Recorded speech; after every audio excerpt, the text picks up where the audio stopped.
Be just a moment and you'll be live. Okay.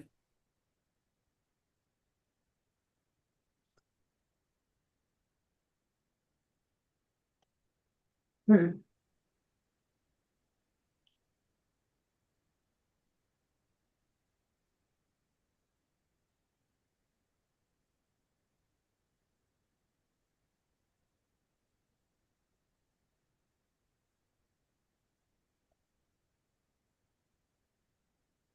Okay, good to go.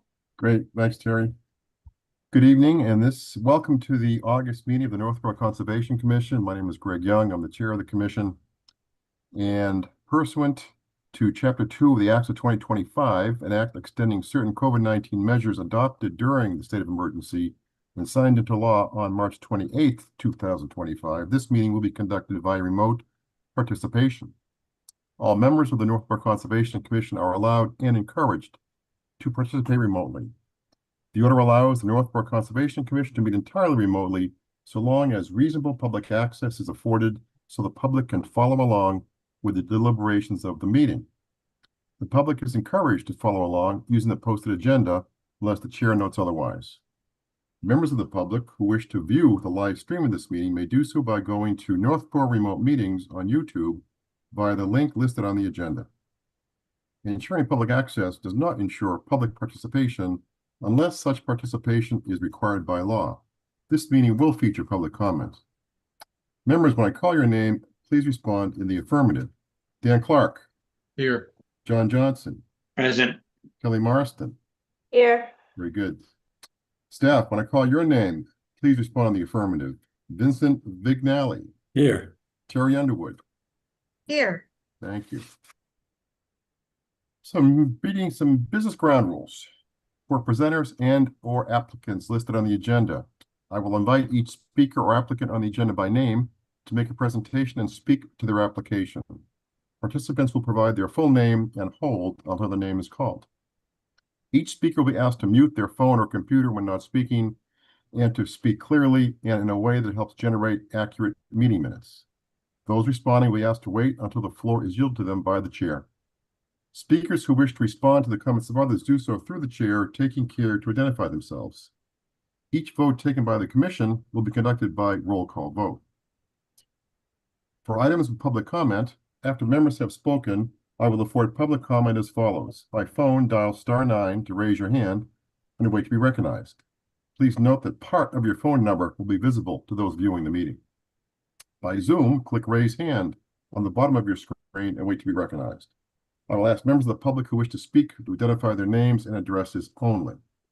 Once the chair has a list of all public commentators, the chair will call on each by name and afford 3 minutes for any comments. A reminder that this meeting is being recorded and will be made available for viewing via the Northborough Remote Meetings tab on the town's website. Kelly, you're on. The meeting will include the following hearings pursuant to the MGL Chapter 131, Section 40, the Massachusetts Wetland Protection Act, the Northborough Wetlands Protection Bylaw, and/or the Northborough Stormwater Management and Land Disturbance Bylaw. Notice of intent application at 432 Whitney Street, map and parcel 1522 from Northborough Trail Committee. The proposed work involves creation of over a mile of 4-foot wide trail with 3 intermittent stream crossings. The proposed work will temporarily alter bordering vegetated wetlands, 100-foot buffer zone, and the local 25-foot no disturb setback and 35-foot no structure setback. The Northborough Conservation Commission policy, consider a policy creating a submittal deadline for supplemental information to be 8 p.m. on the Wednesday before a scheduled meeting. Very good. Thank you, Kelly. Okay, meeting minutes from July. So everybody who's here can vote. Anybody have any questions, comments, concerns on the meeting minutes? No. No, a lot of shaking heads. We need a motion. Make a motion to approve the minutes. Second. Second by Kelly. Roll call. Dan Clark. Yes. John Johnson. Yes. Kelly Marston. Yes. I vote yes. All right, meeting minutes are approved.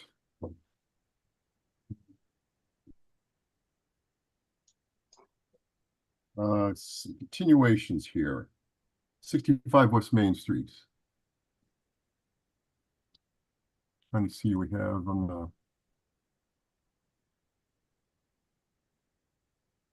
What should we be looking for, Benny? Klinkhammer, Capistran. Capistran, Nicole Capistran is here. Yep. And Greg LaCroix. Greg, yeah. I don't have the list of attendees up. I can't see.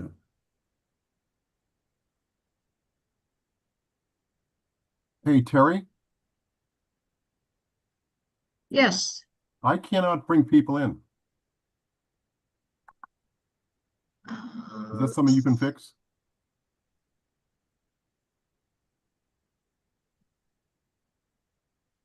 Attendees.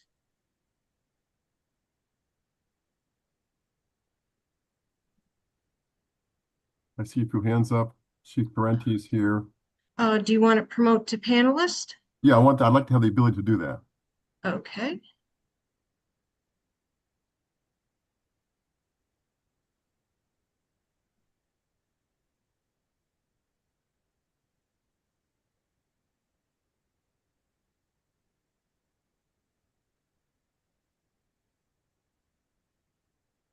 Okay, do you see that now? I see, yes. Well, two people are in, so I can go ahead and do that. Yep, I'm good, thank you. You're welcome. Janet Slimenda, Benny? Janet, I don't think so. Greg, is she on your team? Janet? You're on mute, Greg. You're muted, Greg. Sorry about that. Yes, she is. Okay. Okay. Nicole Capistran from PAR is also. Yes. Nicole, I'll bring Nicole in. Is Erica here? She's not today. Okay. Just me. Okay, no. Peter O'Kane. I'm not sure if he'll be joining us. I'll let once Nicole gets going here. If Peter's requesting, yes, Peter's part of the team. Okay. Promote to panelist. Chief Parente, promote to panelist.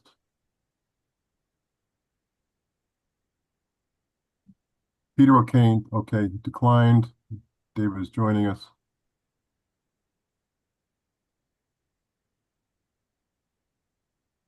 Okay. There's Chief Parente. Welcome, Chief. You've got 4, we've got 5, so we still have the advantage. You want one more to come in to even off the odds here? Okay, fine. All right, so here we're continuing this here. Vinny, I know the last time there were a number of items you were looking for some clarification on. I think you actually went ahead and started doing an order so that they could hit the ground running if we approve this tonight. Yeah. So where are we? Did you get what you're looking for? I think so. I went through and did the review, sent out a draft with suggesting conditions, and I don't remember seeing anything in response. So hopefully people are not upset about that. I wasn't sure if there's any questions or anything the commission needs to address. No questions from us on that. All right. Yeah. What I went through, there were a couple of things with the groundwater separation and the work out near the wetlands that I had questions about that they addressed. Yep. The conditions that I was for the commission to consider are the first one was to provide documentation of the permanent easement and physical accessibility on 70 West Main Street property prior to the issuance of a certificate of occupancy. Okay. That's the area by the Dunkin' Donuts, and there's landscaped areas where they're kind of going through and putting the easement.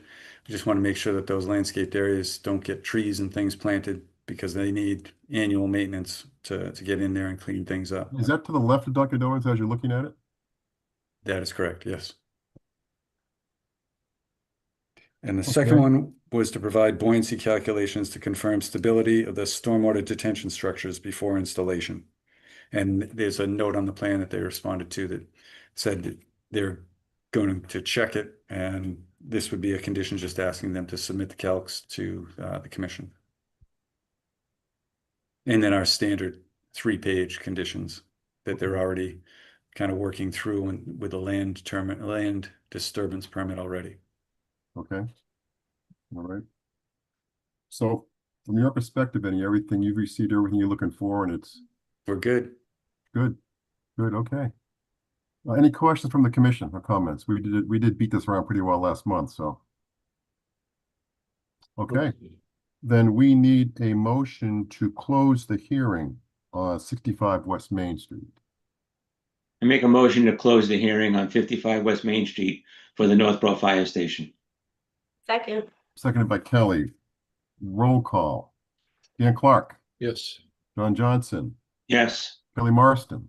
Yes. I vote yes. Meeting is closed. Now we're looking for a motion to issue an order of conditions and I guess it's an amended stormwater management disturbance permit, Vinny, right? That is correct. Yes. For Newtown Fire Station 65 West Main Street. Nothing unusual for requirements? Just Standard the boilerplate? conditions I noted. Okay. Need a motion. So moved. Second. Roll call. Dan Clark, Yes. John Johnson, Yes. Billy Marston, Yes. and I vote yes. All right. Done. Thank you. Thank you, folks. Thank you for working with us. I'm sure we'll be talking to you for the next, off and on here, but moving forward. Thanks, guys. Appreciate it. Have a good one. Very Thank good. you very too. much. Thanks, everyone. Thank you. Bye-bye. All right. Second one, Vinny, is CSX Transportation. That's a continuation also. Been continued for a couple of months now, maybe 3. Yes, they're trying to schedule a time to go out and flag the wetlands, and then then once it's flagged, for us to go out and confirm it. Right. So we're looking to continue that. Yes, that one would be continued. They requested a continuance. They're hoping to have the flagging done for inspection in the first week in September. So Okay. hopefully we'll have it for our meeting. Okay, good, good. Then we need a motion to continue the request for CSX Transportation, determined of an RDA.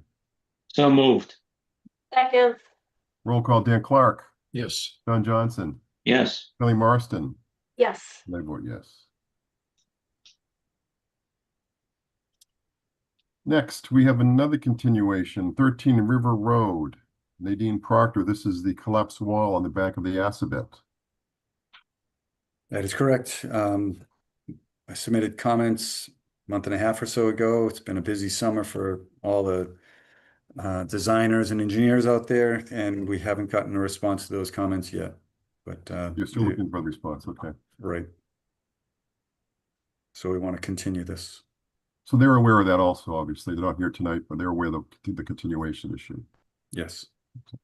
Okay, need a motion to continue the notice of intent application for 13 River Street. So moved. Second. Second, roll call. Dan Clark, Yes. John Johnson, Yes. Billy Marston. Yes. I vote yes.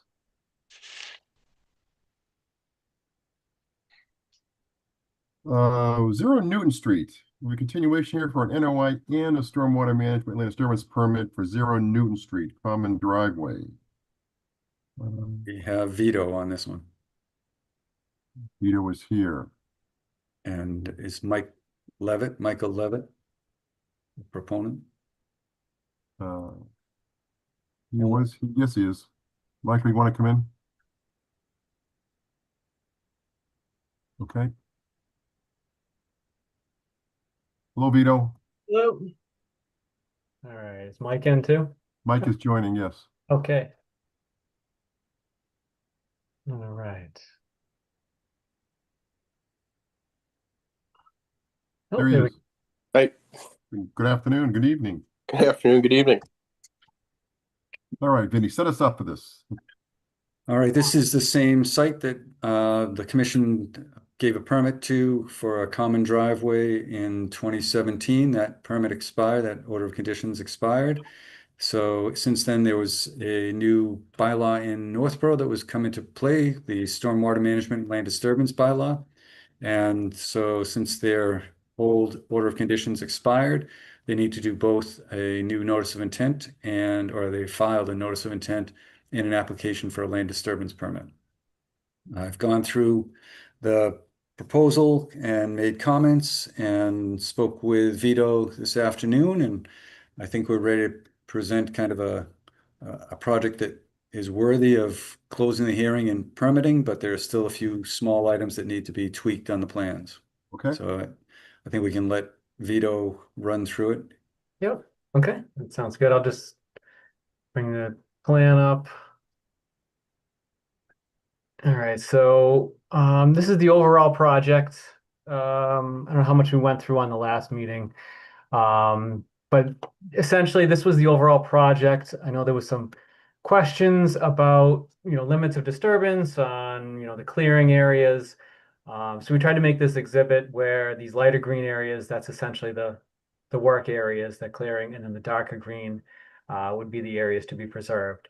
So we tried to keep it fairly tight around each of the lots and preserve as much of that natural woodland and the buffers as possible.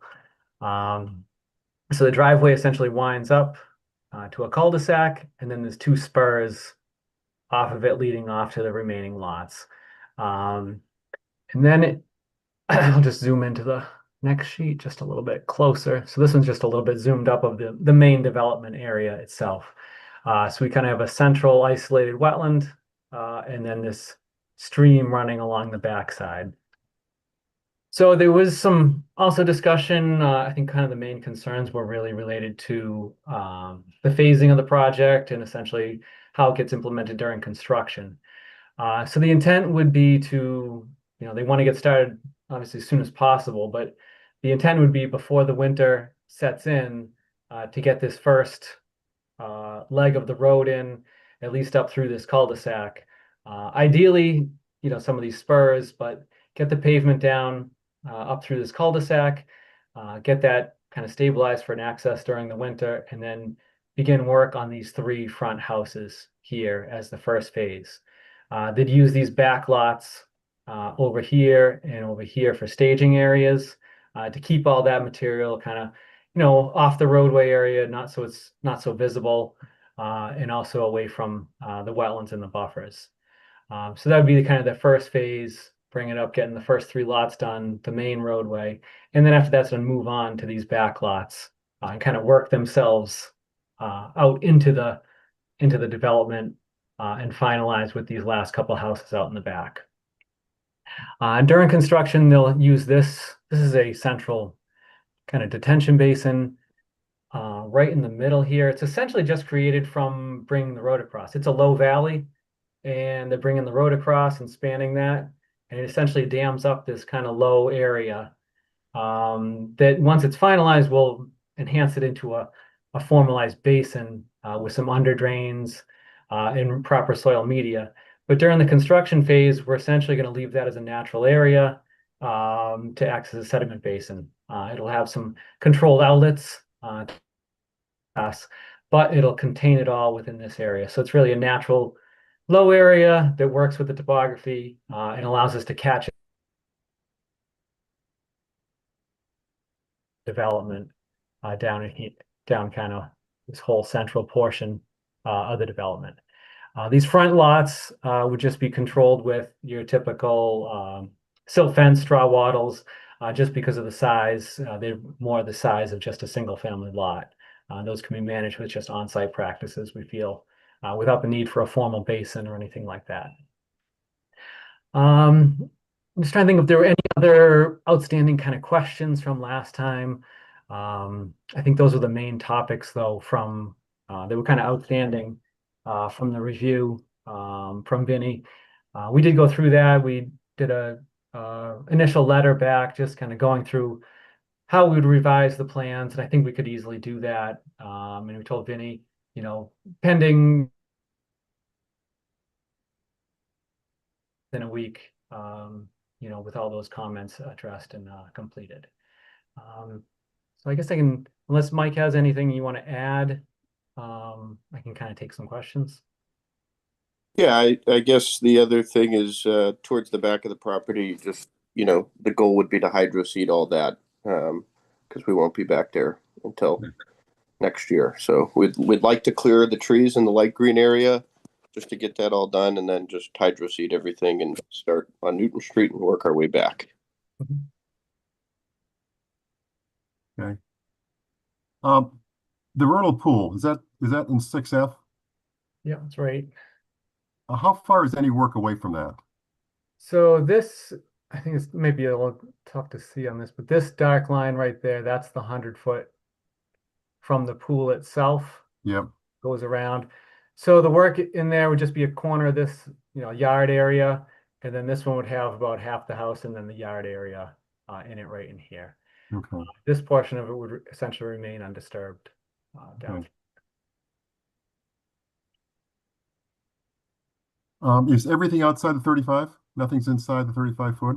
There's a little grading yard area in the 35, but it's all out the 25. So there's no structures in that 35. Mm-hmm. And we just had a slight area right in here that was in that 35. It's maybe 5 feet into it or so for that stretch along the width. Okay. Good. Good. All right. Any questions from the commission? Comments? Good, thank you. Not a lot of questions. That's good. Let me see if we have any public comment. I don't see any hands up.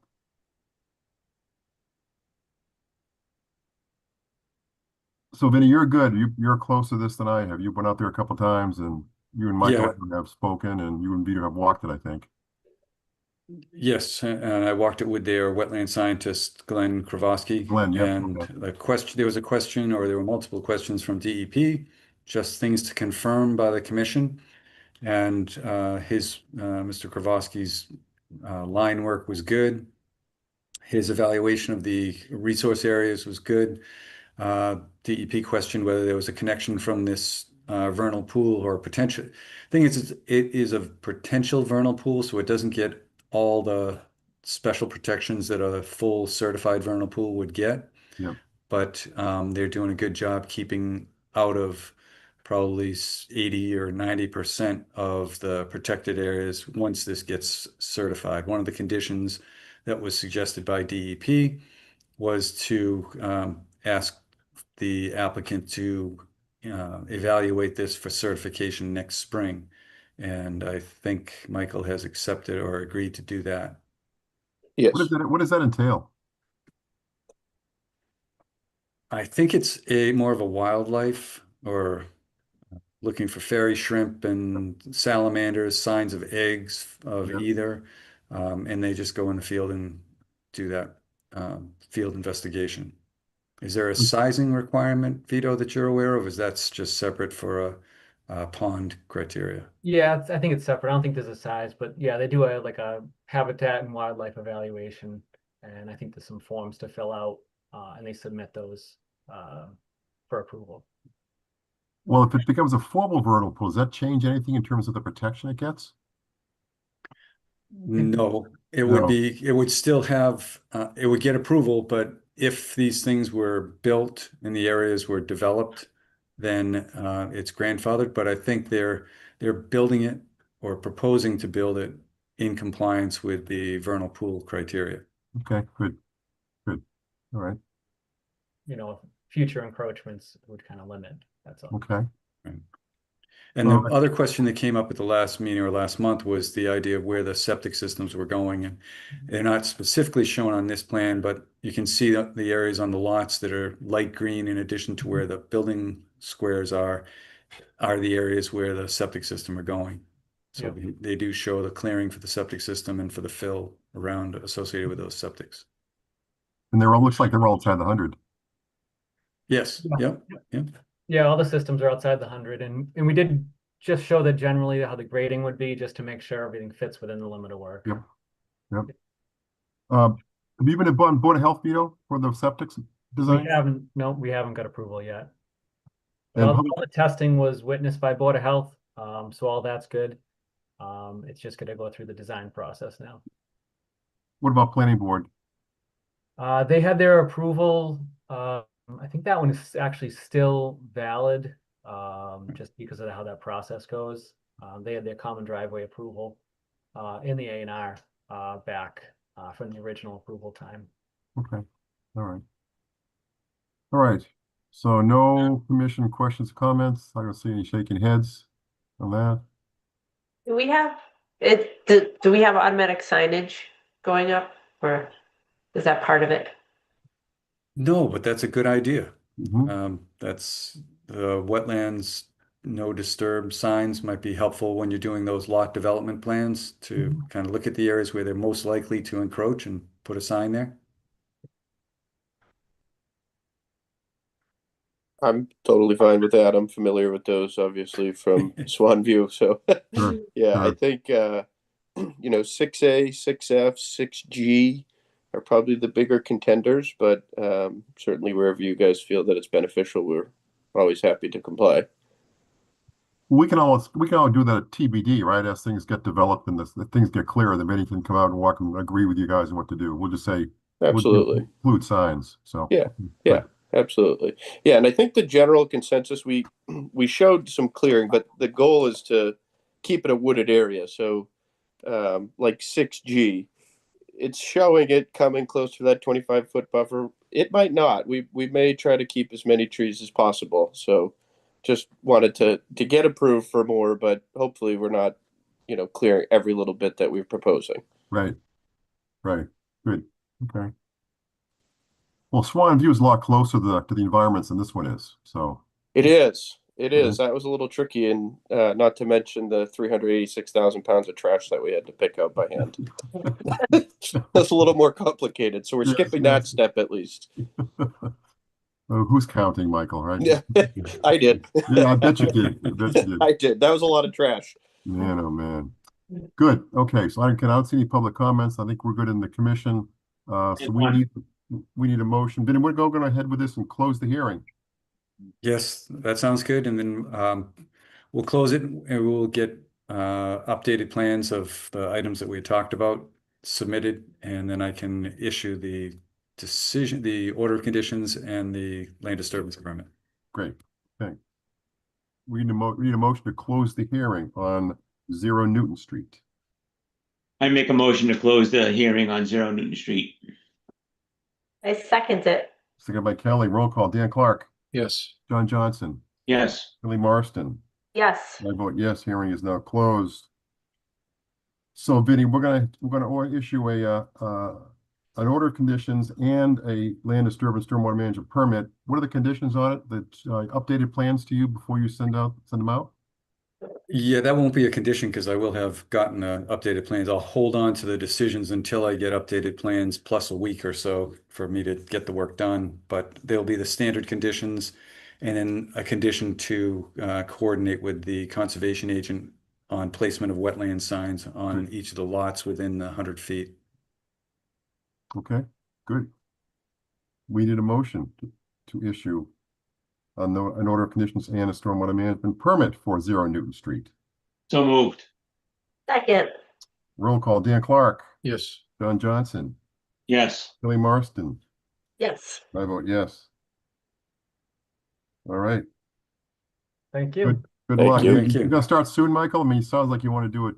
Yeah, just with the cold weather coming, we're as soon as we can get going, we're ready to start. So Good. hopefully soon. And you're aware of that street, and it's kind of funky, right? It's really kind of narrow and all that. So It's a little tricky. Yeah. out of our We picked the jurisdiction, but- challenging ones, obviously. Good. Cool. So, thank you very much. All right. Thanks, Michael. Thank you, Take Vito. care. Thank you. Good luck. All right. One question, Vinny, do you want me to stick around for Lawrence Street? For the well? Yeah, you want to, the chair, you want to just jump to Lawrence Street? The request for sorry, I It's can an wait till the amendment. end. I don't care. Project change? project change, right? Sure, we can jump down to that. Do you have a plan? Admin Project 75 Lawrence Street. Okay, I have a plan that I can share. think.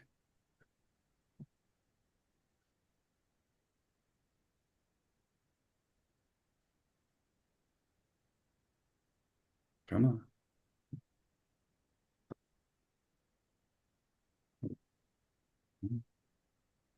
Did anyone go to the open houses on Swan View on the project? You mean walk through them? Yeah, they had open houses. No, they walked around the home floor, not inside, no. Oh, they were gorgeous. Were they? Mm. Is that last one still for sale? Yeah. Yeah. See, I can pull up a picture of it. I don't have the plan. But picture, come on.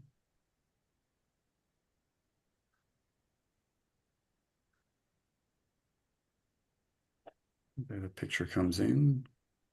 You can see a little shed and pool off to the left. I see it, yes. All right. So what's being requested is this is a site, 75 Lawrence Street. 2 years ago, they received a permit approval on order of conditions for repair of their septic system, which is behind us to the left. To the right, you can see that beautiful purple loosestrife plants.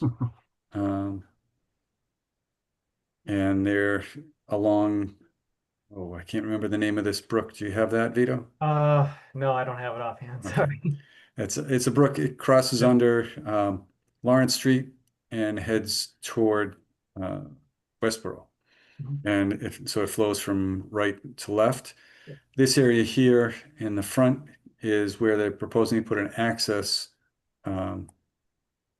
just an access way to get around to the back where they need to install a well because the property owner's private well is failing and they need to put a new one in. So the work that was permitted was behind us and probably 80 or 100 feet away. So what they're asking for now is to put in this new access here to put in a well. There, you can see a whole lot of alteration right along the no disturb area, a lot of clearing, and it looks like they sprayed some pesticides. We probably want to make, if we approve allowing them into that area in the setback, we would want to have them pull out whatever junk and material that was dumped into the wetlands along this edge. And you can see some piles of stuff there. But that's kind of the request. I don't know that it really needs a full order or a notice of intent because we already have a file for this and we can amend the approval. So actually, we don't even need to amend the approval. We can make this as an as-built change. Vito could reflect the changes here and the adjustments that were done, the cleaning being done as part of the certificate of compliance when we issue that or when you decide to issue that. We would probably want to have a couple of signs right at the edge of this burn mark or the edge of the altered area and a couple of signs, 2, maybe 3 signs saying wetlands do not disturb so we don't have future encroachments, especially between now and the time we get the application for a request for a COC. So, Benny, would they be encroaching any more than what we're seeing here? no, they should not be. They should not even be doing this encroachment. So Right. I think they're going to have access to come along here and go around to the back.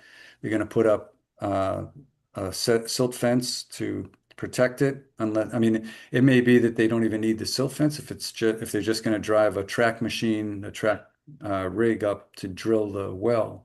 They may just need some control up around the well area so the slurry mix, the water that comes out of the well hole doesn't flow across the yard and down into the wetlands. So it's Pretty kind flat, of, right? no, it's No, it's probably 8 or so feet higher where they're proposing to put the well. But I mean, I think it's good to have Vito here. He knows the site. So Yeah, what are it's a your little thoughts? higher. It does slope down towards the wetland. It does. Now that we're midsummer, that area should be dried out. But when they drive the track machine across, it shouldn't disturb too much. We were kind of worried when they first were talking about this in the spring. It's pretty muddy down in that end where the picture is. So the machines would really kind of make a little bit of a mess getting in and out. But now that it's late summer, it's probably dried enough where it's not gonna, really do much damage to the lawn. But that is really the only access to get into the backyard to put the well in. And they notified us that last week. I was away. but the well actually started going dry. So they're kind of stuck in a little situation right now. Yeah, To yeah. get the well in. And that's Would- why, Would it make sense to put up maybe, some erosion control devices there in front of where, just in case water runs out of that drill yeah, hole?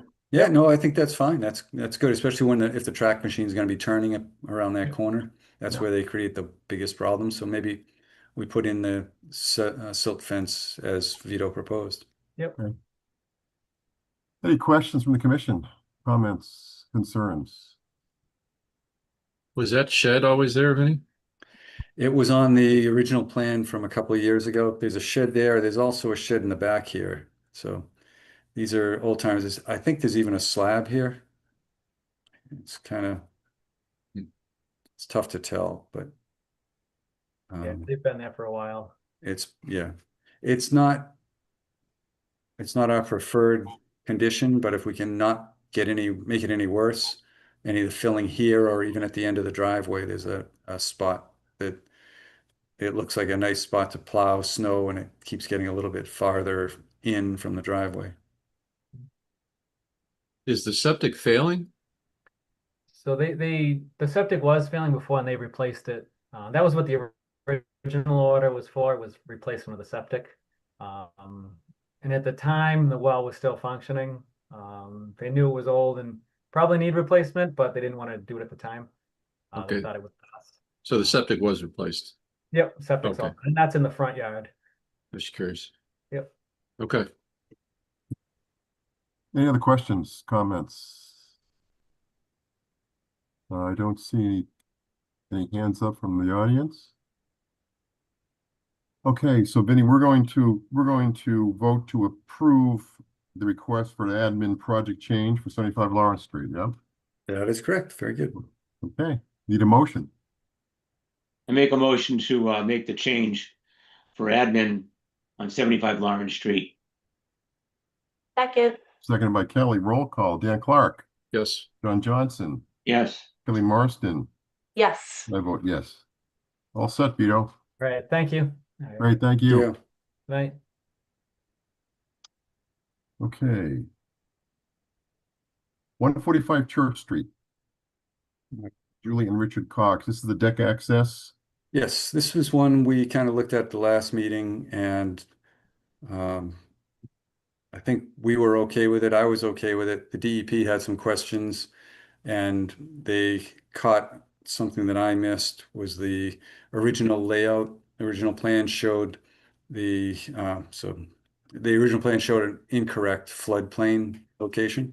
So this is the site. There's a little bungalow house here with a driveway that goes out to Church Street. This is the pond along Church Street. This house here has a big green lawn there.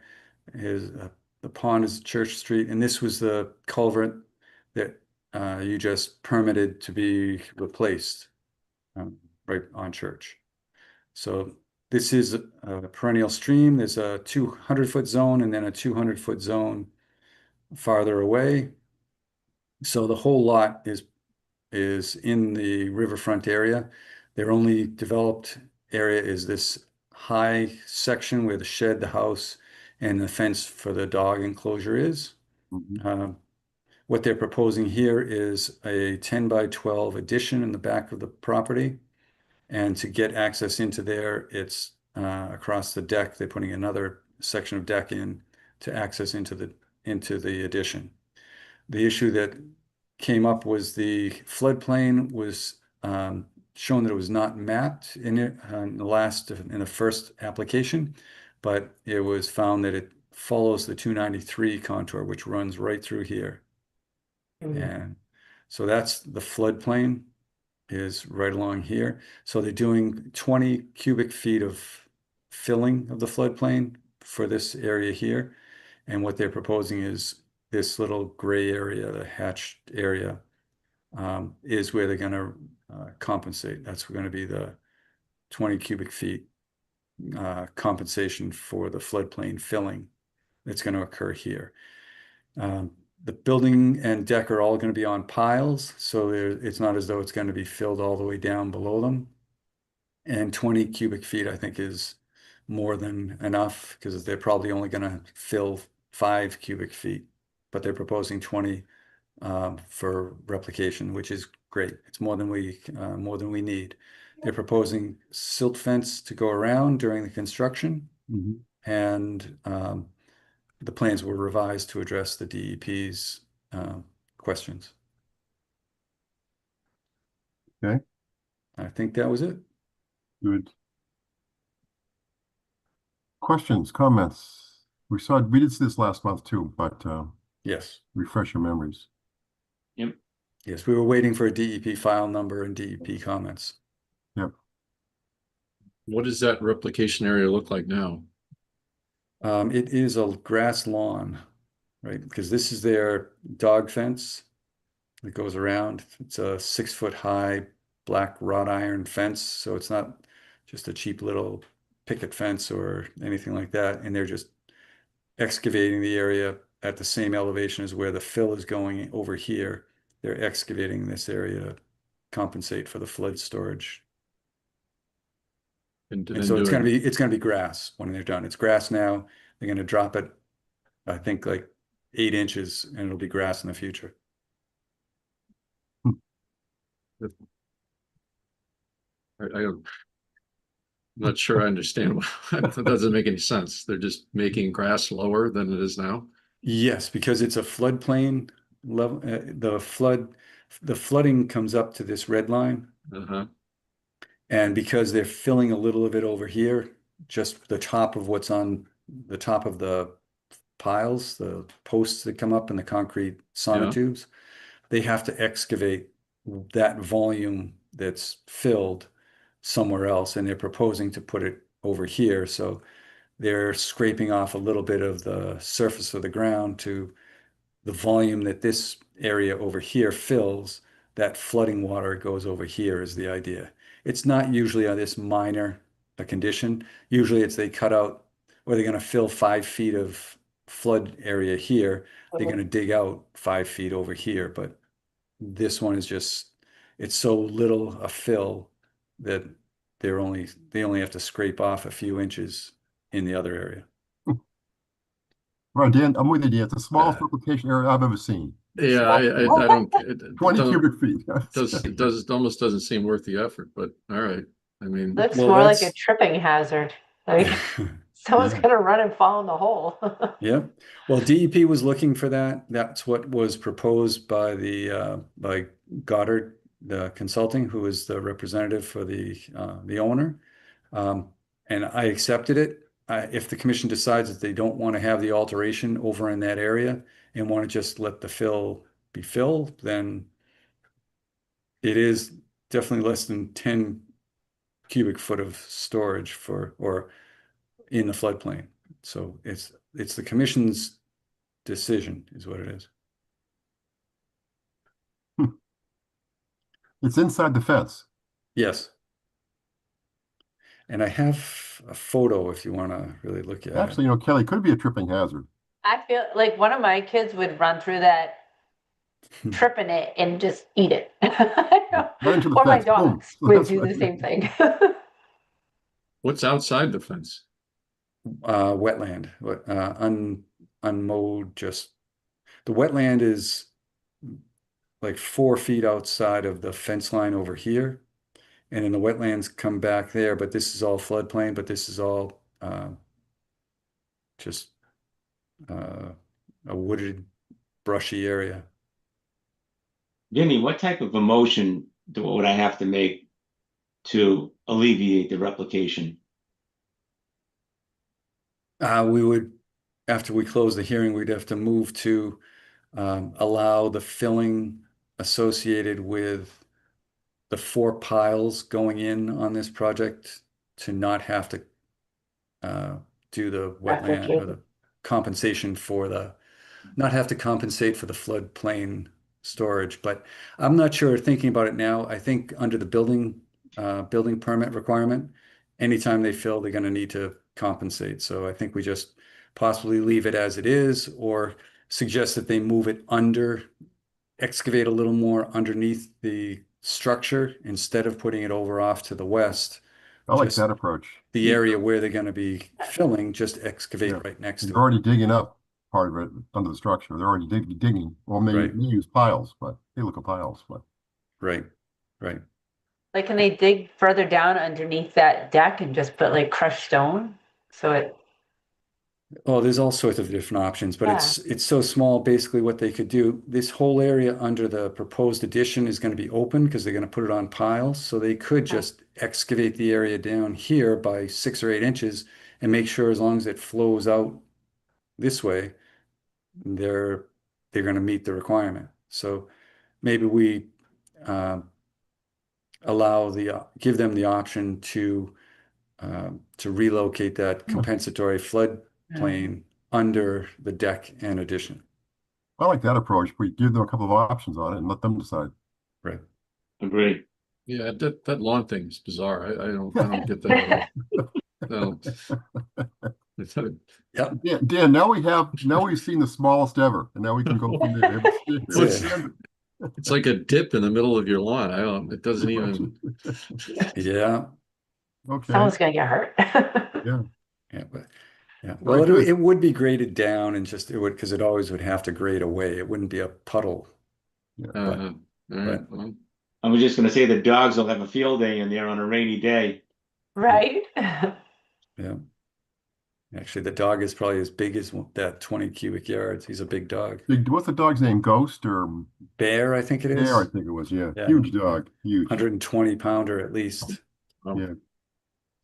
Oh, Something my dog. it was friendlier than the 2 pit bulls we've been on Lawrence Street. Yeah, exactly. Yes, those little pit bulls That were was interesting. barkers. Yeah. Okay. So we're going to go ahead and close the hearing for an NOI for 145 Church Street. No public comments. No public comments. No hands Excellent. up. All right. Nope. so moved. Second, Roll call. Dan Clark, Yes. John Johnson, Yes, Kelly Marston. yes. I vote yes. The hearing is now closed. Now we look to have a motion issue or a order of conditions for 145 Church Street with conditions, Vinnie.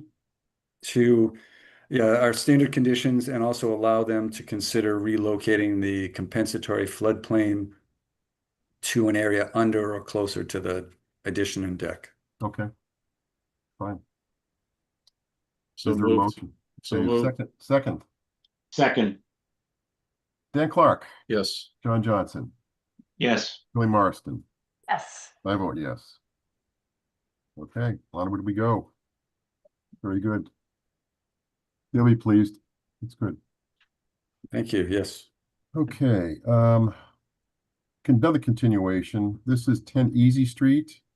This is the tree cutting in the wetlands. Yep. Brian Waterman will be here, Brian I think. Waterman is here. And Darren Lefebvre.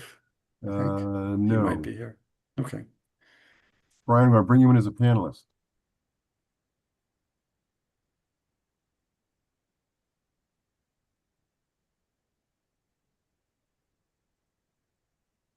Were we waiting for a DP number in this one too, Vinny?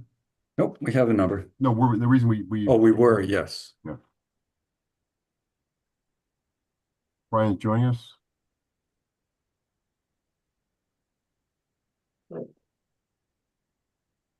Hello all, can you hear me? Yes, sir. How you doing? Good. How are you, Brian? Not too bad. Yep, so our initial meeting in July, we didn't have a DEP file number, so we had kind of a more informal discussion, and since that time, we did receive DEP. They had 2 comments about bordering land subject to flooding and the trees that were cut in the riverfront. We addressed that. We also had Vincent's initial review letter with comments, and we addressed those, and we've in the last week went back and forth with Vin, and I think we've addressed all the notes we wanted to add to the plan. We identified in the initial plan there were an additional 3 or 4 trees he wanted to cut. We've taken those off the plan. They're no longer proposed to be cut. We talked to the owner and he agreed to go with We'd suggested either do the boulders or the split rail fence with the signage, so he decided on the split rail fence. So we added that. We came off the corner of the shed and ran the fence generally 20 to 25 feet off the wetland. Brian, do we have a plan for this? Can we see it? Is something we can see? Yeah, Vin, do you have it up? I don't have it ready. I was counting on you. Do you have it close? I can dig it out. I don't have it close. All right. I'm in a meeting. I'll pull it up. I can see if I can drag. I can get it.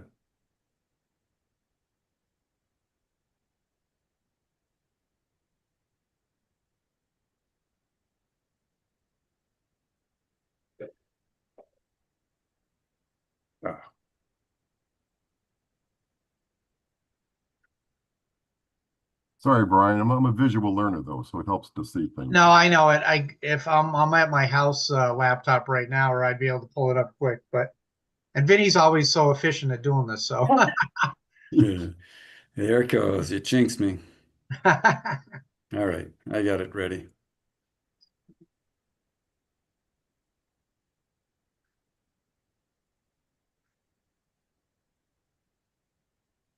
All right, you want the left image or the right image?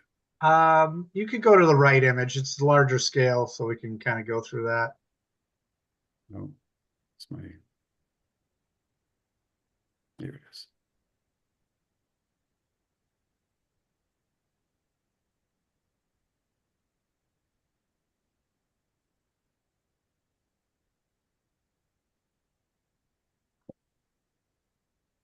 There you go. That's good. Okay, so you can see the shed there. The lawn goes down essentially to the wetland line, but what we've done is we paralleled off the shed, so they still have access to the shed. And we maintained at least 20 feet off the wetland, and where it ties up to the right, it hits the 25-foot no touch. The large white pine that was off to the right, 2 to the north, and a red maple. They've removed that request to cut those trees. There's just south of your, you can see a little tree there that's right to your left there, Vinny. There's a 32-inch white pine there. That was previously proposed to be cut. We removed that request. And we've increased the plantings behind the fence. So that yard area that's been maintained as yard since the 60s will be allowed to revegetate, and we're also doing the supplemental plantings. So we've increased the amount of trees up to 14 and the number of shrubs up to 24. And then we've added, Vincent asked, do 4 signs. So we've got the one to the north there, and then two on the fence, and then there's one in the open area down by the well. It's off that picture, Vin, but yep, that one you can see down there by the well. We figured if anyone's ever working back by the well again, there'll be a sign there. So it's kind of a overgrown grass field as it is now, but so we've removed the request to cut any more trees. We've increased the amount of plantings and set the fence.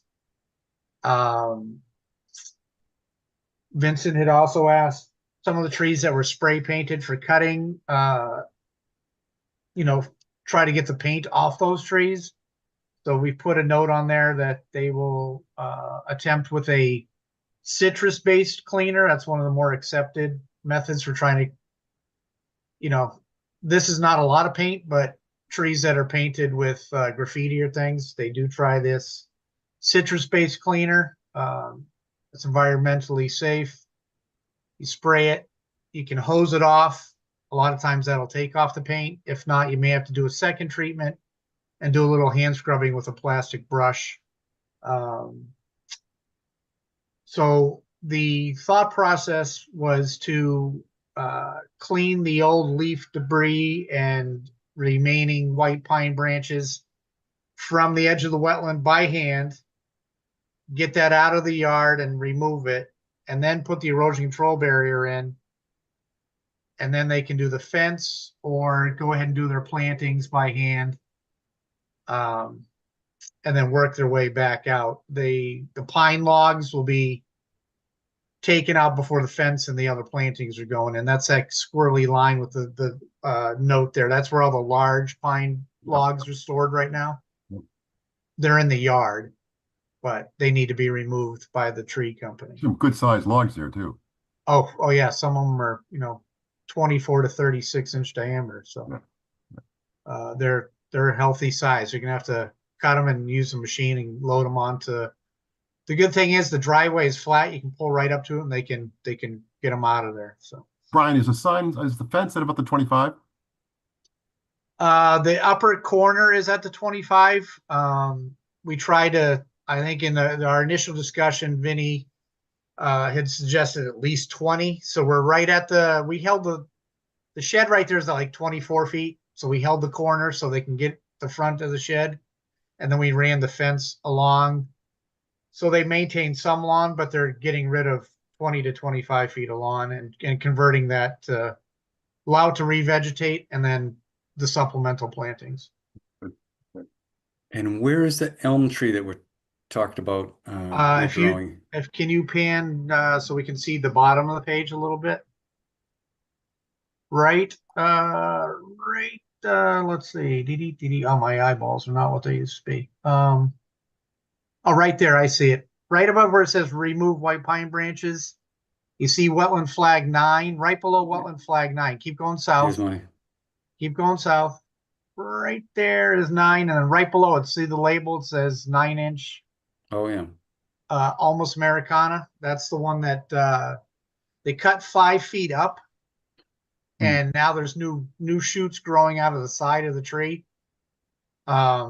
So we want to just leave that alone and let it regenerate. So that's why we're running the erosion control barrier in front of it so that they know to leave it alone. Good. Yeah, and I'm okay with this one. If you guys have any questions. I don't see any people looking. I don't see any. Yeah, we've got the notes down there. We updated the plant list. What's going in for trees, Brian? We've got 5 red maple, 7 black birch, and 2 American elm. So stuff that's native to that location. Shrubbery, we've got witch hazel, maple leaf viburnum, nanny berry, and high bush blueberry. Okay. Good. And we've got the detail on there for the signage on the fence posts. And again, we worked with Vincent to come up with the notes there. Yep. So good. And I presume they want to get this done while it's dry. Absolutely. Yes. Yeah, at least get the logs and the other debris cleaned out. We've put a note on there that any plantings are going to have to be watered and maintained at least till seasonal dormancy or, beginning in the spring again. So they've got to maintain them to keep them alive. So okay, good. Any questions from the commission? It's good. Yeah. Okay. Then we need a motion. Vinny, you're all set, I take it, right? I am, yes. So we need a motion to close the hearing on 10 Easy Street. Motion moved. Is there a second? Second. Roll call. Dan Clark. Yes. John Johnson. Yes. Kelly Marston. Yes. I vote yes. Hearing is closed. We need approval to issue an order of conditions for 10 Easy Street with nothing special, Vinny, right? Some signs. Right, the signs are already on the plan, so I think it's just our standard conditions. T's and C's. Make a motion for an order of conditions for Easy Street. Well, now we have it. Now Dan made the motion. Kelly seconded it, and John likes it. So we're going to vote Dan Clark. Yes. John Johnson. Yes. Kelly Marston. Yes. I vote yes. All right. got it covered. We got it covered. Unanimous support. Thank you, guys. Thank you, Brian. Thank you, All right. Brian. Take care. You too. Bye-bye. All right. Moving along. 432 Whitney Street. This is the trails. Brian Belfer and Marielle Stone, if they're there. I see an M Stone. That's one. That's it. Okay. I'm going to bring you in as a participant.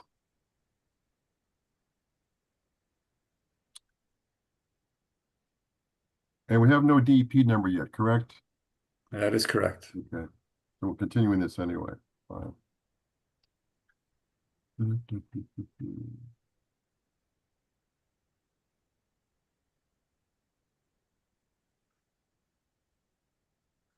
Here she is. I see a person who's muted.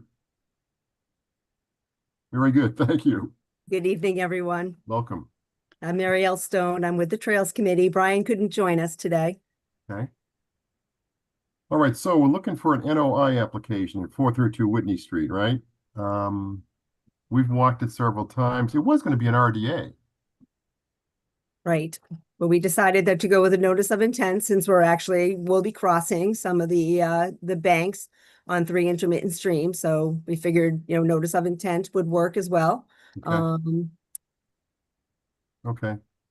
Do you want me to bring up a Yeah, plan please. of A it? plan, that'd be good. Okay.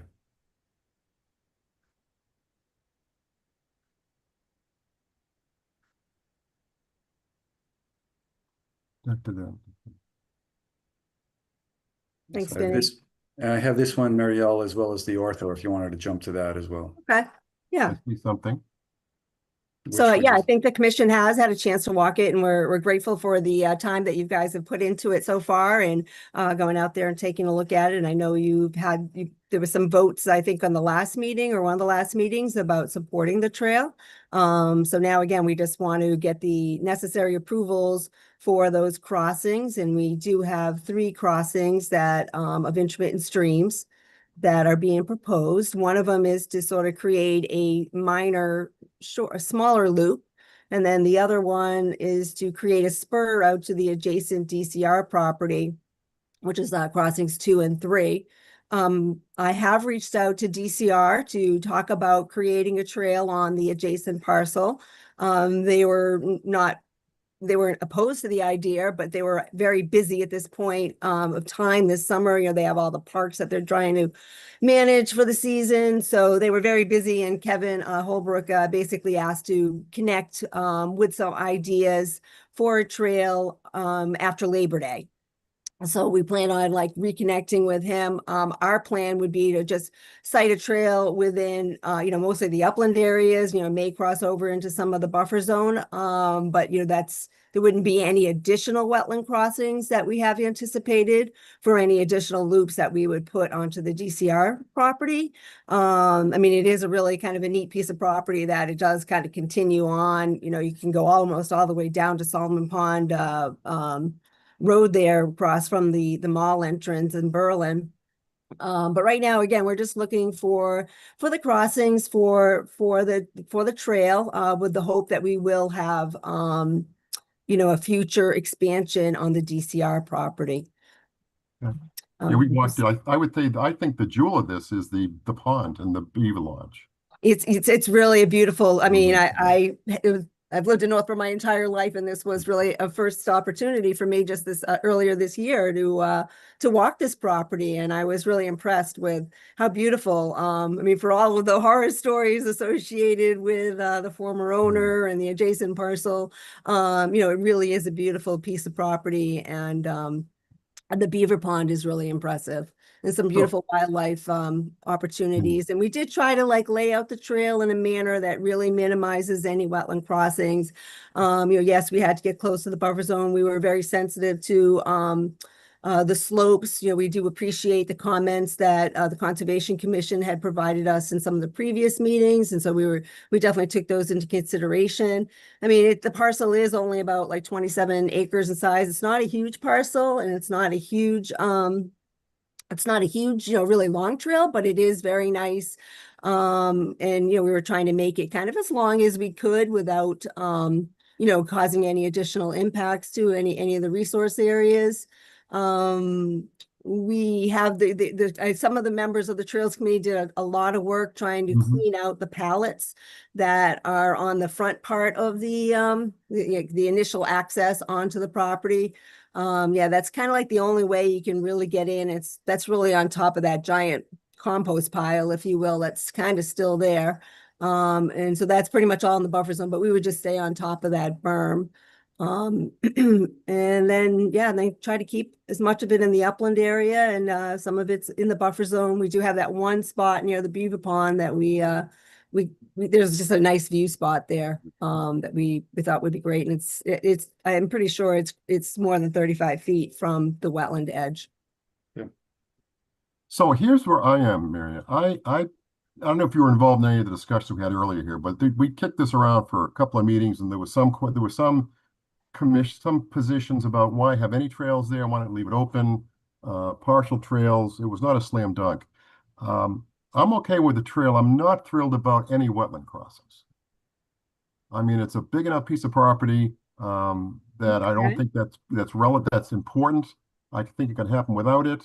And that's what we do.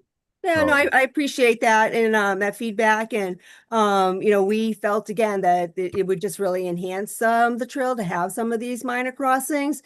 I'm not really sure if that's a basis of just the Conservation Commission wanting to not have the extensive trail on the property, which is certainly the right of the owner as the Conservation Commission being the owner. I mean, I'm not sure how what we're proposing to do doesn't meet the wetland regulations to not be allowed, but, we're certainly open to the dialogue with the commission on that. Well, I mean, we get in, I mean, our responsibility is to protect the wetlands, right? I completely appreciate what the responsibilities are of the commission. And if we run into situations where you have to cross the wetlands or there's no way out, that's one item. With this one, in my view, you don't have to. You could just cut that off and have a stress trail and still enjoy the pond and all that. But that's just my one vote. So go ahead. I'm sorry. Who's that, Dan? Yeah, I agree with you, Greg, but maybe for a slightly different reason. I agree with you for your reason, but I would add a reason that I don't see at this point creating a trail that doesn't lead anywhere. So I know you've talked to DCR, but at this point you don't have permission to continue that trail on DCR property. So I guess I'd be more inclined to support that spur if it led somewhere, as opposed to just dead ending at the end of the property line. Right. So I don't, the loop is fine. I have no issue with the loop, but I would prefer to see the spur road deferred up until a connection is established with DCR, and then I'd be happy to reconsider adding that at that point, I guess. Well, I guess we're hoping to work on this trail, and have it completed. There's definitely a demand for trails in the town of Northborough. They all get used quite a bit, and we were just again really trying to expand the network and create that opportunity for the residents in town. And I understand that there may not be an immediate need, and it's something that we're probably not going to build the trail, the bridges right away until we actually, have something formal, but we're seeking really just the approval with an order of conditions. I mean, I'm not really clear how the project would fail to meet the performance standards to not be permittable under the wetland regulations. I guess I'd really like to understand how it doesn't meet the regs. Well, we're the stewards of the property. So, right. So that's, I guess, the question I have is is this a decision of the Conservation Commission, or is this a Wetlands Protection Act decision? Well, there's a Northborough wetlands bylaw. The Northborough wetlands bylaw has a no disturb 25-foot area, and you don't comply with that one. They can waive that if there's a need determined by the commission. They could allow the construction of the crossings as well, because there's a 35-foot no structures from the wetlands. So I think it's the commission's decision as to how to proceed, but the additional regulatory concerns are local Northborough regulations. Okay, well, if that's the not basis for it, not then the- I understand. Again, we yes. really feel like the impacts are very, very minimal to the wetland we plan on spanning. We think it actually is a really nice loop that, again, kind of highlights some additional features of the property, even on the other side, and even creating sort of the dead end to DCR property. It still gives people the opportunity to access that parcel, which again, it's a really, beautiful piece of property. And without it having any kind of trail, it kind of, cuts out a fair amount of section that the public would utilize. And we're really just trying to create the best opportunity for people that are out trying to explore and appreciate the town's land. And again, I really think that the wetland impacts, we have basically 12 feet of bank at the most that would be temporary altered associated with this span. And minimal cutting, very similar to our trails that we've, constructed in other places in the community.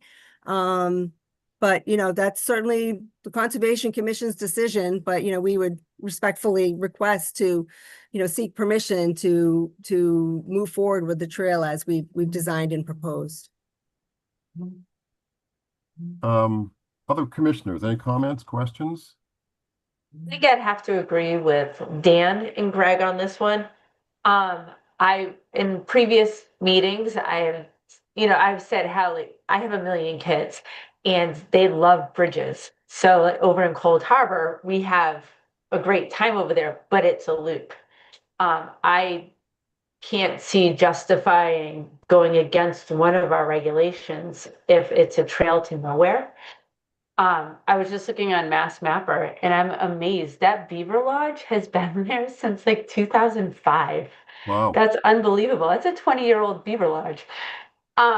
So I would love to take the kids down there and do the loop trail and actually see that lodge with the kids. But until there's something on the DCR land to go to, I don't see how it justifies going against our regulations when there's nothing to get to. If there was another trail there, there'd be more of a need, but I have to agree with Greg and Dan on this one.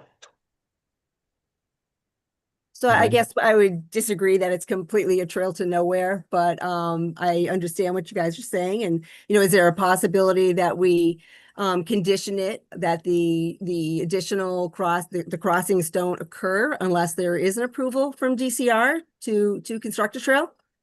I mean, can there be an approval with that conditional? Or we could just not approve it with that, and when that happens, if that happens, come back and we'll put a separate one in, separate NOI. But we're kind of in the process now. It's just Well, so are we. Yeah. So are we in the process. We are not, this is, your time zone is not ours. Your timeline is not ours. So. Well, I think right now we're going to wait for DEPs to issue a file number. So we have a month to try to figure things out.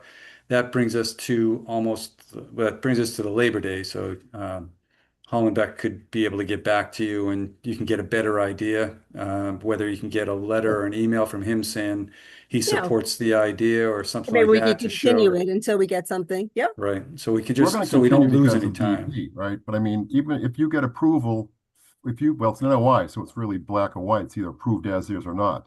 My thought was you could start working with a trail with this area being off to the side and not touched for now. Okay. And that's an option. But again, we're not voting tonight. We're going to continue. We need DEP's number and their input. Okay. Just want to give you a flavor of where we are. No, and I appreciate that. And Mike, I think we had heard that already from the commission. So we were aware of that concern. And again, we did, reach out to DCR and they, again, were not negative in their comments on that. They were just like, this really didn't have time. And we're kind of saying that, we would have to go through the permitting process for that. Again, a notice of intent, again, we think we meet the performance standards for bank and for the crossings. But, again, if this is a decision that's more of the Conservation Commission as under their bylaw or just as the land stewards and not really a Wetlands Protection Act decision, then that's what I'm just trying to understand too. Okay. Hmm. John Johnson, you want to put your 2 cents in here? I was seriously thinking about maybe allowing the spur to happen and maybe allow another secondary loop to happen up until number 2 and alleviating number 3. So number 3 would alleviate that entry into the DCR property. It removes some of the trailing from the wetland, but allows a secondary loop to happen off the spur. Is kind of what I was thinking. So really crossing number 1 is what we would be, most interested in to sort of like create sort of that, more expansive loop of the property, and 2 and 3 are the ones that would really be contingent upon, the access to DCR. This is, we Right. just feel like it adds like another sort of dimension and appreciation of the parcel, by allowing the crossing number 1. And again, with just really, allows us to really access that additional parcel, that part of the parcel. And again, this is the town. This is something that we're doing for the town. This is not something, the Trails Committee is just really trying to create an opportunity for the citizens and that really enjoy the town's, the property, and really trying to get the most benefit off of this parcel. No, we get it. We get it. And I personally, I think you guys do a great job. I think over time, I think the Concom has been very supportive of the Trails Committee. Yeah, no, and we recognize that and we appreciate that. And we really think that this is like really such minimal impact, and really just creates more of an opportunity for the citizens to really value and appreciate this property that was so controversial for so much time. And, we finally acquired it. And, again, what we're going to build here or construct as a trail, it's very similar to some of our beautiful trails that we have now, and that people really enjoy. And it's again just to try to create more of a loop, and so it doesn't seem like it's just so short. But that's what we were going for. Okay. And we originally had like kind of a loop that crossed several times, and we decided, we were trying to create a whole loop just on that maximized the parcel. But we recognized the Conservation Commission had concerns about multiple crossings, but, with the 3 sort of intermittent channels that are there, we found a way to try to really even minimize that more with the design that we are proposing here. Okay. All right. So we are going to continue this until September 8th, Vinny? September 8th, our next meeting. Yep. September 8th. Need a motion to continue. So moved. Second. Seconded by John. Roll call. Dan Clark. Yes. John Johnson. Yes. Kelly Morriston. Yes. I vote yes. We are continued until September. And just to be clear, the continuation is just to get the DEP file number, or is there additional information you need from the Trails Committee? I could try to reach out to Kevin between, that time period, since it'll be after Labor Day. I'm just trying to get a sense of what else I could bring, to the meeting, next time. We have pictures of the crossings. We've seen that. We have a design, I think, what you want to do. There's some history with those. Mhm. I think we have all the information we need. It's just a matter of where certain commissioners have positions on. But if people are questioning, they want to see a connection to DCR, I think getting something from DCR would be helpful. Yeah, fair enough. Yes. Yes. Okay. Well, we'll see what we can come up with, before the next meeting. So Okay, thank cool. you. Thank you all for your time tonight. Vinny's your guidance. He's your guiding light. So there we go. Thank you. Thank you, Mariel. All right. Thank you all. Thanks. Need to vote. Okay. So we're continuing 432 Whitney. 195 Southwest Cutoff. Installation of a temporary sewer bypass. Okay, this was one that we had talked about a month ago or so, that they were going to be coming back in, and actually I have to pull up. Where's that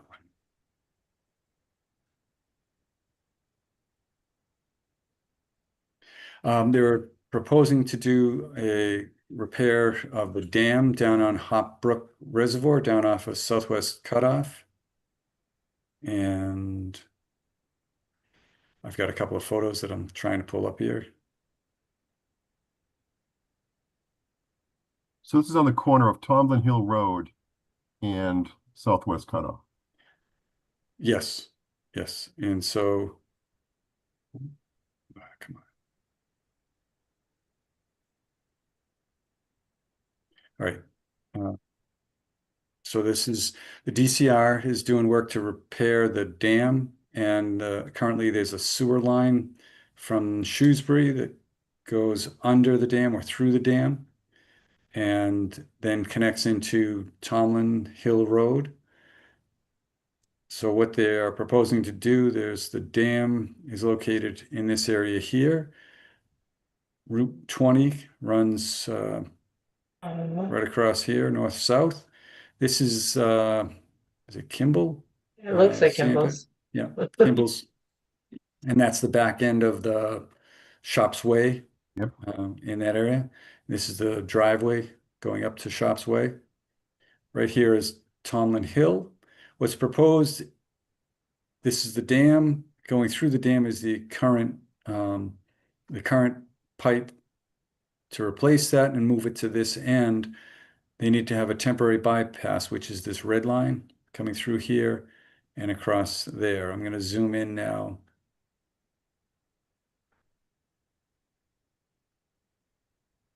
To the specific area. The DCR is proposing to cross under Route 20 without digging through it. There's a culvert for Hop Brook that flows right under Route 20. So what they're proposing to do is generally suspend the pipe within that existing culvert, come out the other side, and then go up to the connection where they would discharge to the existing manhole in Tomlin Hill Road. To do that, they need to file a notice of intent with the commission. To file a notice of intent with the commission, they need permission from the property owners, which the Conservation Commission owns this portion of land right in here.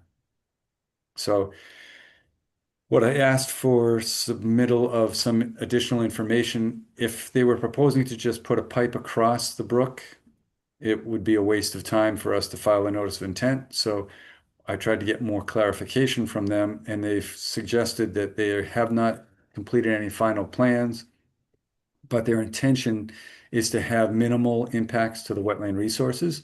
So what I think they're probably going to propose is to suspend the pipe in the culvert, at the top of the culvert, and then turn and run along the edge where it's filled over here and up to Tomlin Hill Road.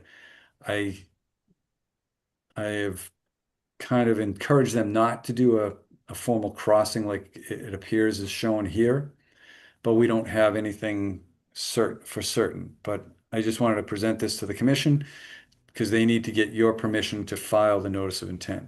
So that's really where we are. Would that, it's a pressurized pipe, right? Yes. Because once you cross over Route 20, from that point there until up to Tomlin Hill Road, that's a pretty steep upslope. I was just going to say that I viewed the area also. Yeah. And I'd like to see some type of plan on where the elevation would be when it comes across Route 20 and it gets to Tomlin Hill, because it would be extremely difficult to bury that pipe around that area. It would have to be somehow suspended as it crosses that brook. The slope there is very steep on both sides. And it's and there's not too much wetland there. I went down there and it's heavily wooded. It's aged woods. So to make some type of pathway there for that piping, I think there'd have to be some tree removal. Yeah, well, I think what they're proposing to do is try to stay as far out as possible, which they don't have their final plan, so they can't commit. But I think that if you vote to allow them to file a notice of intent and they watch this video, they will see that there's significant concerns with any wetland alteration. Excuse me. I think they're proposing, or I know they're proposing to put this as a surface pressure line. So they're not going to excavate and dig things out. It's going to be a surface line that comes across the ground, goes through the culvert that's under Route 20, and then comes out the other side. And the question really comes in is, do they just put this pipe under the surface of the brook and up the hill, or whether they kind of keep it close and go over to the Tomlin Hill Road area and make the connection there. But I think they need to move forward and get approval for a notice of intent from the commission, or a notice of approval to work on the commission's property to file a notice of intent. It sounds to me like they are not against the proposal that you have, which is to stay away from that wetland area as much as possible, go up the road, follow the road. Yes. Good. Yes. Yeah. But I can't promise that's what they're going to propose. Right. Right. But How you can long- always deny it. How long would they need this bypass? Oh, I forget. They did say, I think it was 6 months. I'm not exactly sure, but that would be part of the notice of intent. And then they take it down. It's not a couple of days. It's a season. But what we're voting on tonight is just to give them the opportunity to apply? Yeah, to file a notice of intent, they have to have authorization from the property owners, and you folks are the property owners of that property on the east side of Route 20 and south of Tomlin Hill. What happens if we say no? What is their alternative? Well, that was the question. Their alternative then is an expensive alternative to probably stay within the right of way of Route 20 and have to cut the pavement, because you can't have a speed bump in the middle of the road. So they'd have to cut and bury the pipe through Route 20 and probably access up here straight across. And they probably would do more wetland impact on this side as well. Okay. So I think in the long term, we should let them do their best. So far, they filed, it's the same team that filed for the remediation work uphill here. And I think they're a good team. I think they're going to do what's right. It's just that they don't have the details to provide us all that information yet. Well, let's have them apply. My position, let's have them apply, and you can strongly suggest what the commission seems to like. Yeah. Well, I think they might even be watching the video of this now. So Well, I there's think hundreds they're of people. aware of it. This video is watched by hundreds of people, then hundreds, not thousands. Yeah. Yes. This is prime time. Prime time. Yes. So I agree with you, Greg. I think that's where we want to go. I've let them know there's concerns, and I think they'll respond appropriately. Okay. So we take a vote. Yes. Should we request? We're requesting access. We're supporting request for access for 195 Southwest Cutoff. Dan Clark, Yes. John Johnson, Yes. Kelly Marston. Yes. And I vote yes. So will we see them next month, you think? No, I don't No. think they'll be that fast turnaround. If possible, I'd like to see both proposals, if they don't mind drawing two. Yeah, I think what they're going to do is going to be the low cost one, which I think is the one that we would like. Okay. Putting it under the pipe, through the culvert, and then up along the shoulders. I mean, we don't want to, because alternatives costs thousands of dollars, so we don't want to charge them extra money. Let's get them to design the right thing the first time. Yeah. Okay. All right, good. Moving along, policy update. This is the discussion we had about taking a new approach to not allowing any supplemental information to come in for consideration after we had closed the business, usually 8 o'clock on Wednesday night prior to the meeting. Basically takes pressure off of Vinny to read through 500 pages of stuff in a day and a half or something. So Correct. And as we talked last month, I mean, we did some research on other towns, and this seems to be a standard procedure other towns have. Cutoffs well in advance. Yes, and it's what the planning board in town has it, I think, almost a week. And I think I can handle it for the Wednesday before the Monday meetings. Okay.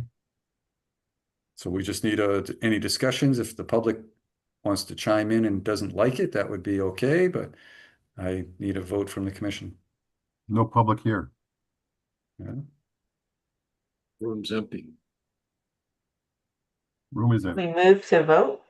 Yes, we're gonna vote on this, on the policy. Do we all agree that the proposed Wednesday at 4 p.m. cutoff is good? Wednesday at 8 p.m. Is I it think at that's 8 what I o'clock? said. Oh, it says, It says 4 o'clock on the agenda. oh, okay. Oh, all right. Good. All right. 4 o'clock works for me. End of the business day for you, right? On Wednesday. Yes, it is. Yeah. Anybody have any comments? I mean, is that okay? You want changes, different times? You hate the idea or? Good idea. Yeah, Yeah, so make a motion to vote. okay. We're looking to vote to accept policy update for supplemental information submission deadline as outlined by Vinnie on the meeting agenda. So moved. Second? Second. Well, I know Kelly, you're really racking up the points here. Dan Clark, Yes. John Johnson, Yes. Kelly Marston. Yes. I vote yes.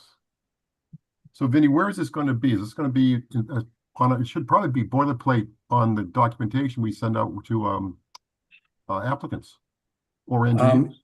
I'm hoping, I plan on putting it on the website Yep. as a policy. And then also when I write comment letters, at the bottom of the comment letter, it'll say things have to be submitted by end of the day, Wednesday, prior to the Monday meeting. Okay.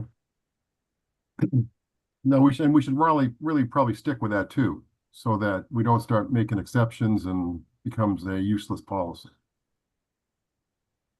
That sounds good. But we'll just move along from there. Okay. Request for COCs. We got one for 383 Whitney Street. All right. 383 Whitney. I think I have that one up and ready. I forget. Wetlands. No, I don't.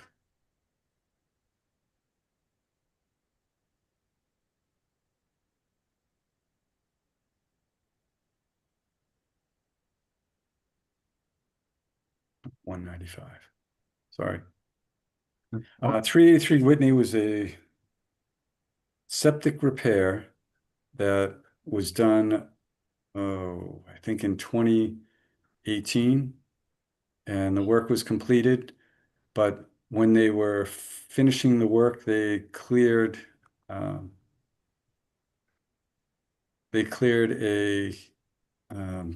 few trees on the embankment that goes down to a pond. Come on, where are you? 383.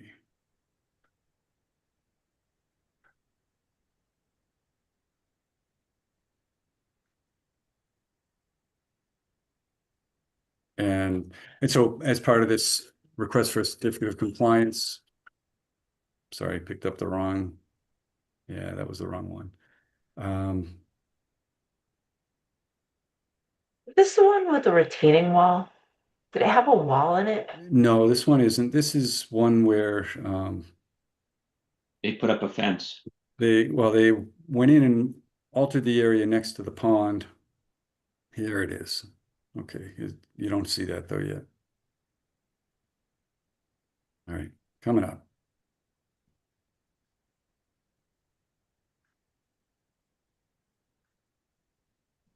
All right, so Whitney Street is at the bottom of the page. Come on. I will zoom in once the screen allows me to get to the zoom section. Come on.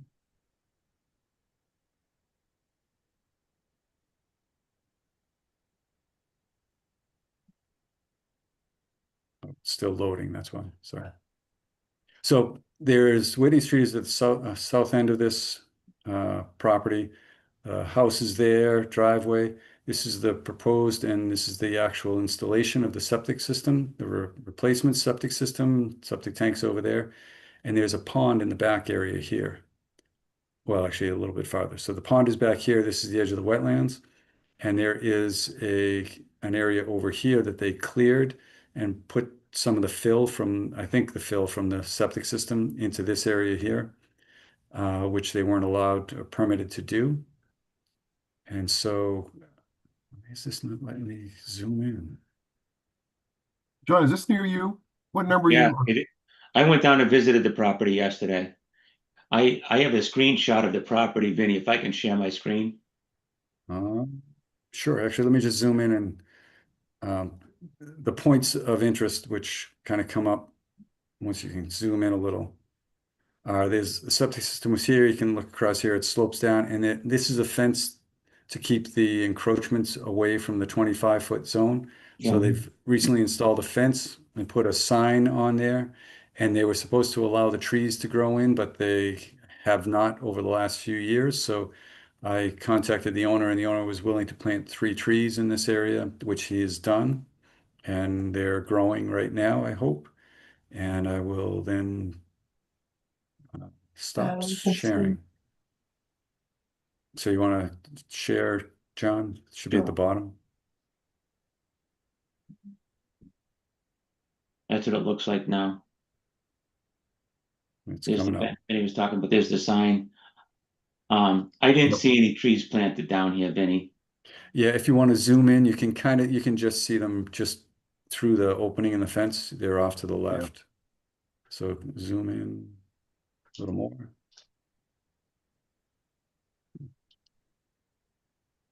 But they're 3 apple trees. There's one you can see right there. Okay, right here? Yep. Yeah. Okay. So this bench and seat were down closer to the water, which is in the background there. And so what they are required to do is allow this area behind the fence to totally revegetate and naturalize. And then they're allowed only a 30-foot wide access. This was the order of conditions from 2018. They're only allowed to have a 30-inch wide access from the opening in the gate down to the pond. So it's going to be pretty clear whether they're in violation or not. So that's why it's proposed as a certificate of compliance that they've done the work that's been required. We're now just waiting for the vegetation to grow back in. Okay. I did notice yesterday that this property is up for sale. I thought it just got purchased. Oh, did it? Okay.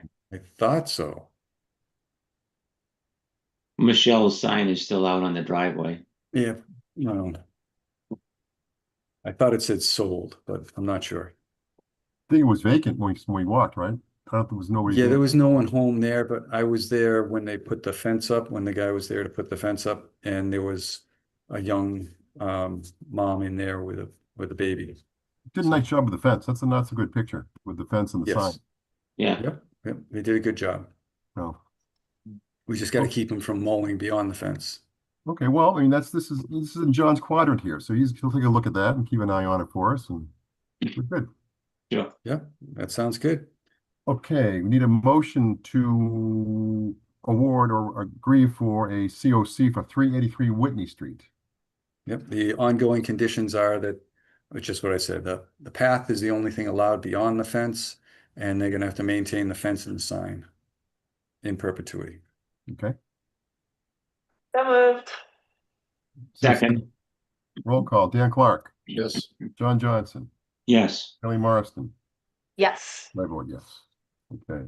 And the house was sold July 2nd, 2025.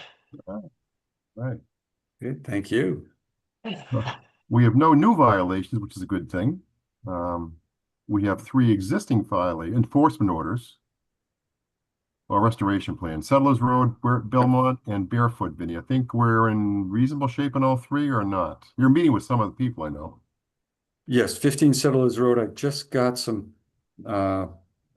contacted by the engineer who used to own it, who said Matt Morrow?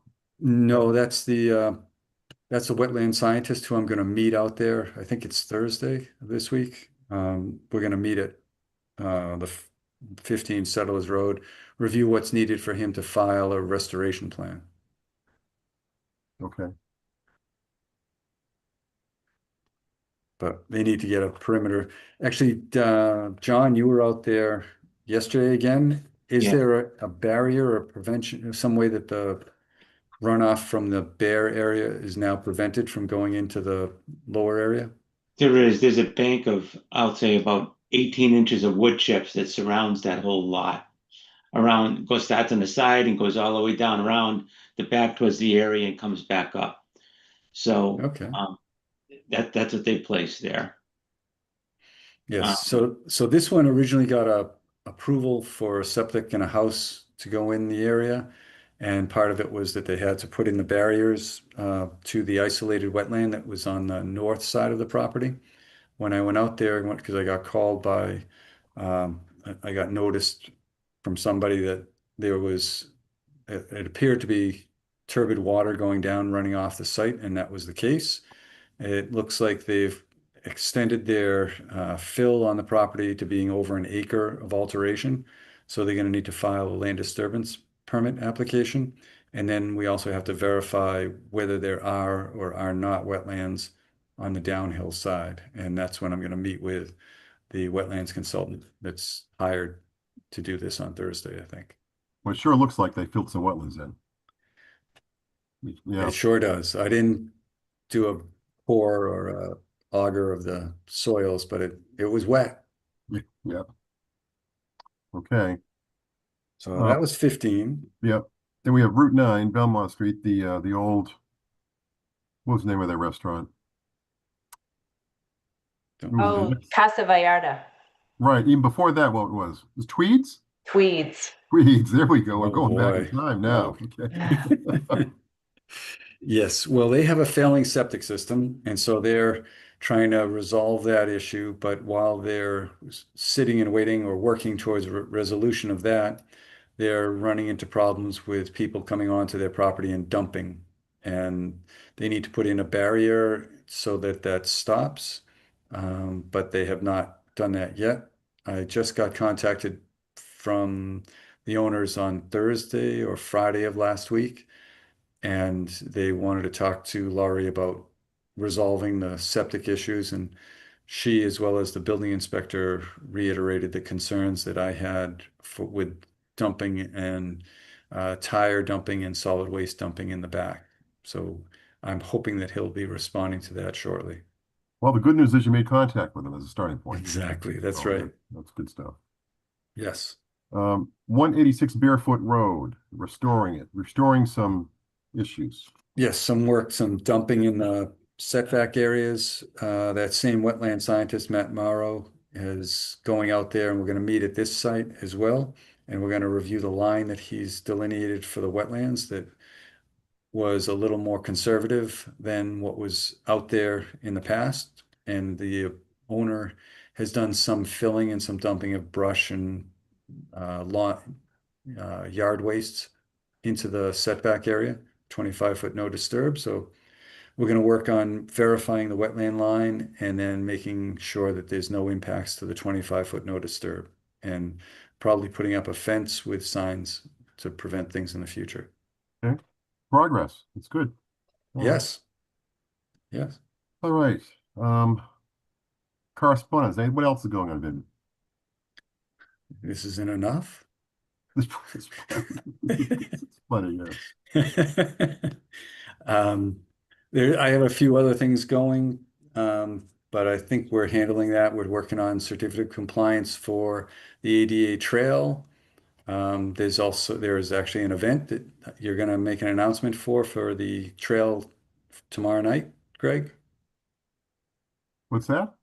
The ADA trail, the Arts Come Alive or something. Oh, yes. at I'm not the senior center? going to be there for that. No, I have a previous commitment. Oh, okay. All right. Well, that's available, open to the public tomorrow evening, I think it is. I don't have the times, but it's posted on the town's website. Yes. Well, Yeah, llamas will be there too. Llamas. So the kids might want to see llamas.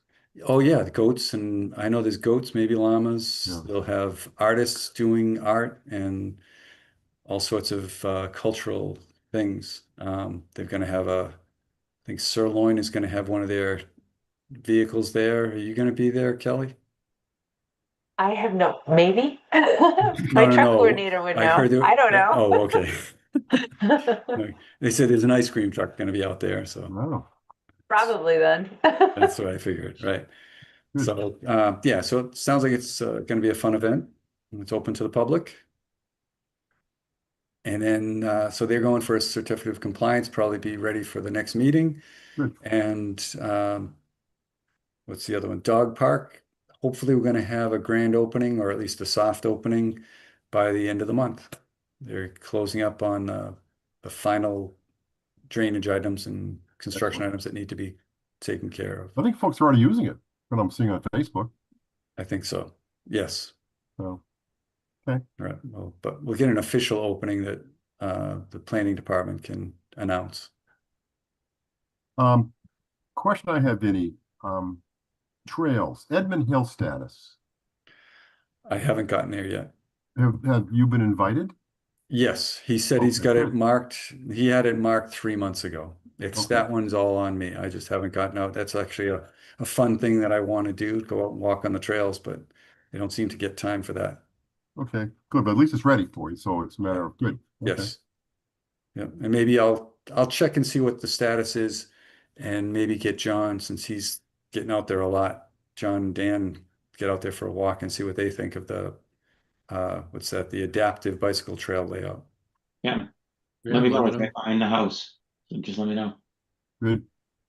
Good. We could also go Tuesday night or tomorrow night and see the llamas and do two with one stone there, kill two birds with one stone. So, That's true. I actually have a couple of inspections on 5 o'clock and 6 o'clock tomorrow night. People are busy working, so that's the nights that I work late. Tuesday I Tuesday work night. late, so that's when people who work all day want me around, so we can actually meet in person, which is helpful. good. Okay, anything else going on? Anybody have anything else going on in observations or? Okay, good. Everybody here in September 8th, right? Early Labor Day this year, the 1st. Yes. Okay, good. Oh, good. I Oh, presume- and we're the gonna public have, announcement for Kelly that Sadie Stone, our newest member, has had a baby, and mother and son are healthy. So Good. she delivered July 31st. So Excellent. everyone's doing well. Good. So we might see her. We may see her in September. Who knows? She's hoping to be, yes. Good. And we should have a full quorum, hopefully, too. So Yep, Justin and Todd, yes. I think it would be important for the discussion, especially around 432, to have everybody on that side. So, Yeah, that's good. all right. Unless anybody has anything, we can have a motion to adjourn. So moved. Is there a second? I'll second it. Roll call vote. Dan Clark, Yes. John Johnson, Yes. Kelly Marston. Yes. I vote yes. Very good. Thank you, folks. Great, Night. thank you.